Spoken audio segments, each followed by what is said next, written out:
to Miller's TV. As you can see, we got the old Jeep over there on the lift again. Let's show you what we're doing today. Today, I got the fan set up so it blows the heater. We got new ring and pinion for the front and rear, and then 2 install kits.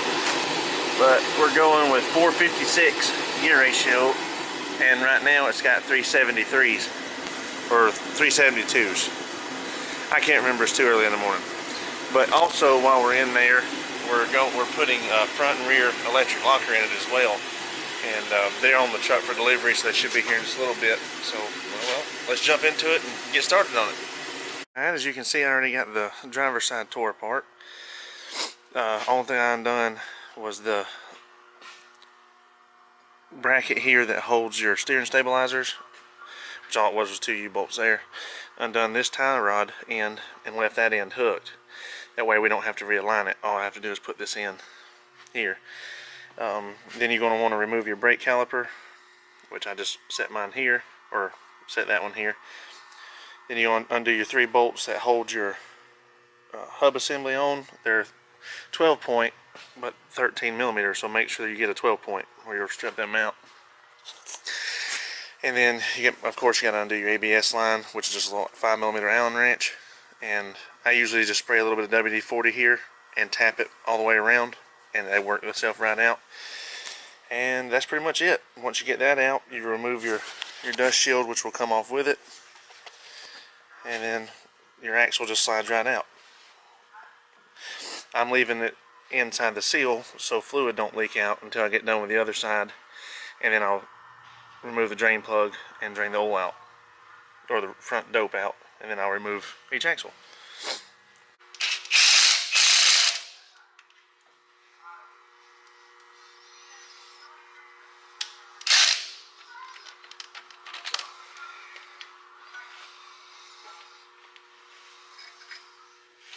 Now we got the passenger side done. And the next thing I'm going to do is go ahead and get that drive shaft unhooked from the pinion right there. And then we'll take off the front cover and drain the dope, and then we'll pull these axles. As you can see, I pulled these out, and once you get to this point, all you got to do is literally pull them out. But I've already removed the front carrier and the pinion, and I forgot to video it. To working and forgot about it. But here is our old carrier and our old ring gear.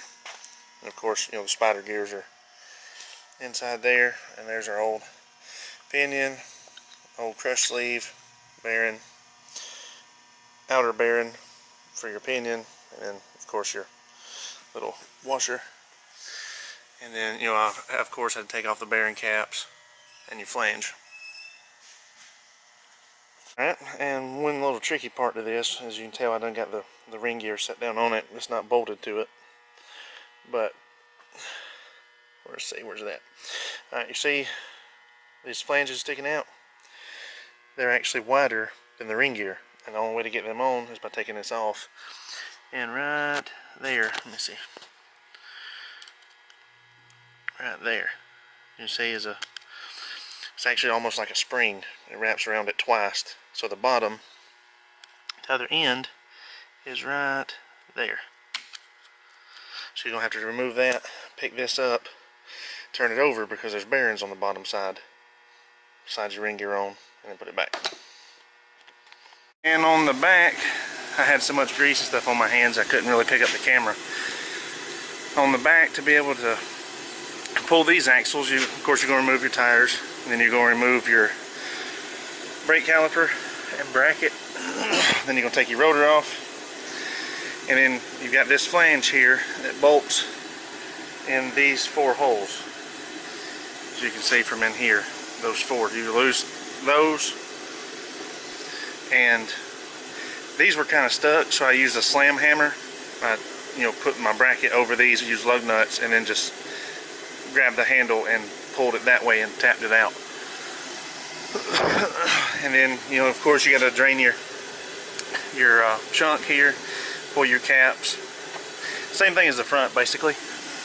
And then here's the 2 lockers. Here's the rear, like I showed you a while ago. And then here's the front one, like I showed you a while ago. Here's the rear. I still got to put the ring gear on it.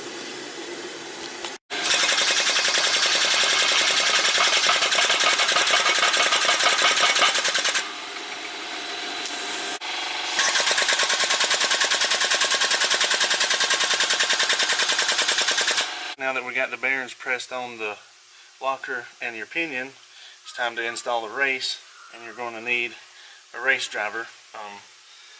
This one's what we got is a master kit, so you just change this dial here for whatever race you're installing. That way it fits in it perfectly. You put that in there like that, and you hold it level, which I'm going to have to do in just a second when I move the camera. But you hold it level like that, you tap this, and it drives it in, you know, squarely, I guess you'd call it. Goes in like that right there. All the way, and make sure it bottoms out up against that lip. Then you're going to come in from the front and do your outer pinion bearing race. You're going to install it there. And then you just put your pinion in, your crush sleeve and everything, and then you start putting your carrier bearing in. I'm about to my hands get real greasy and stuff, so I'm going to back the camera up and we'll see in a minute when I got it installed.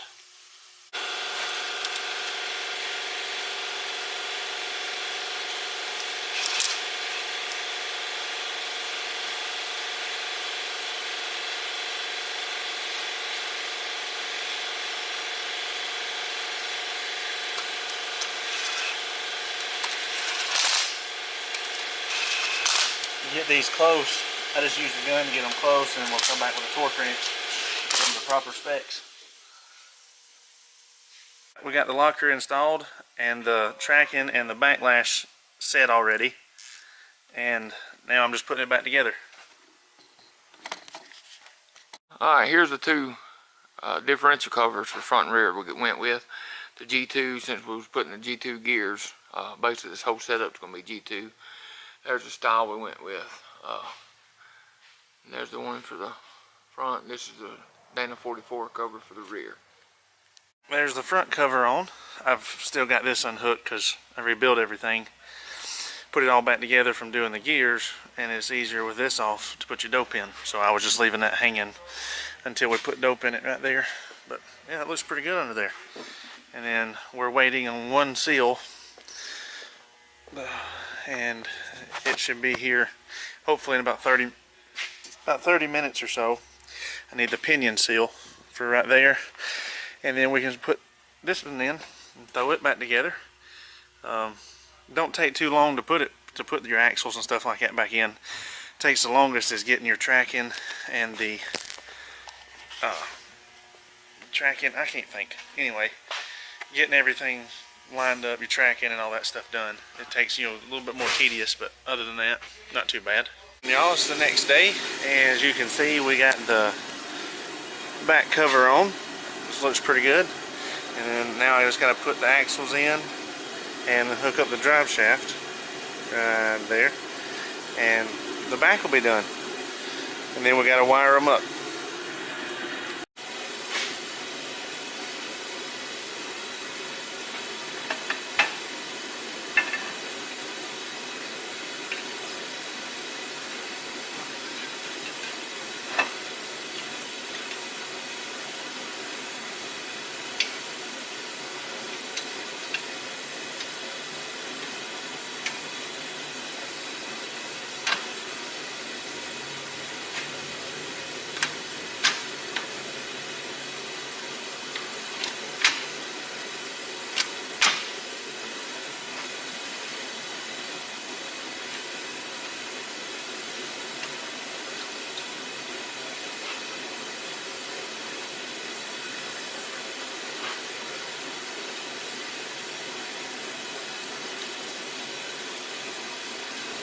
Alright, well there you can see we finally got everything back together. I finally got the tires and wheels and everything on. Got the differential covers on, everything's filled up with fluid. The next thing to do is start wiring them up.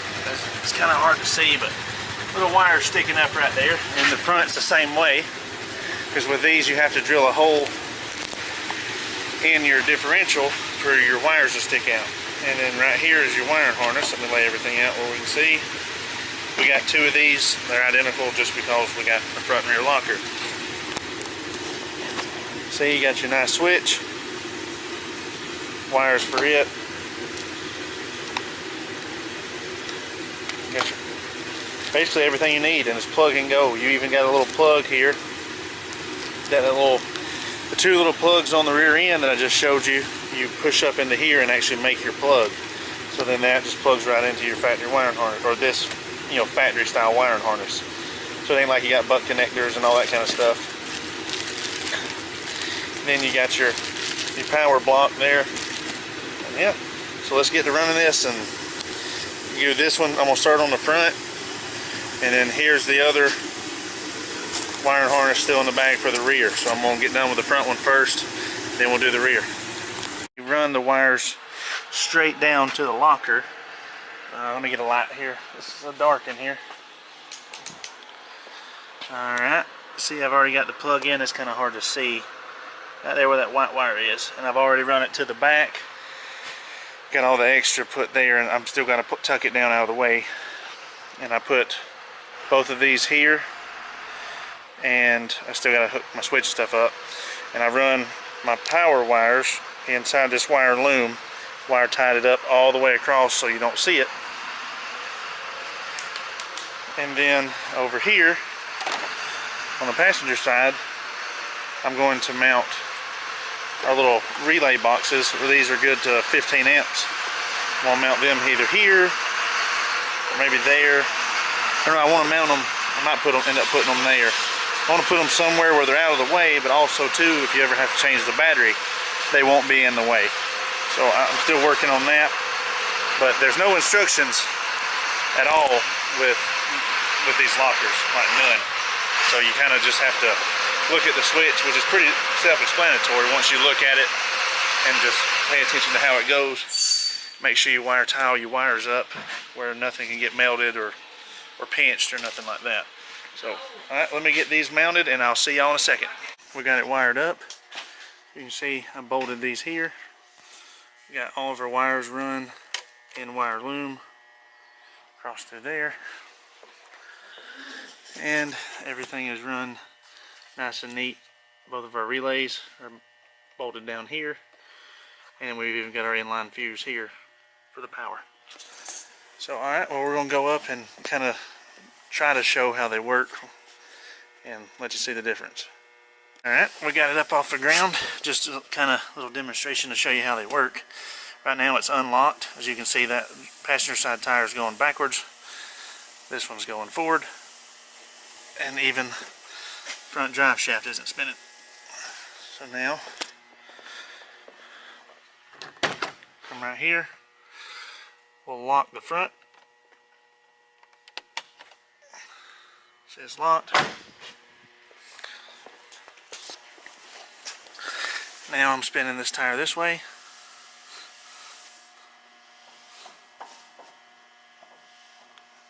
And now they're both spinning the same way. And you can see the drive shaft spinning.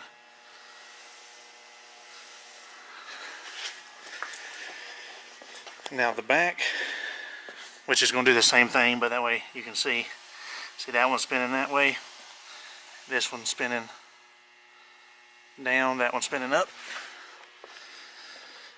Come right here and you lock the other one. Now they're both locked. Alright, still spinning this one back.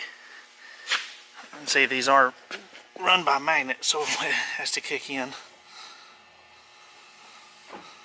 Alright, I see now they're both spinning the same way, and you can barely see that, the drive shaft spinning. So now they're locked.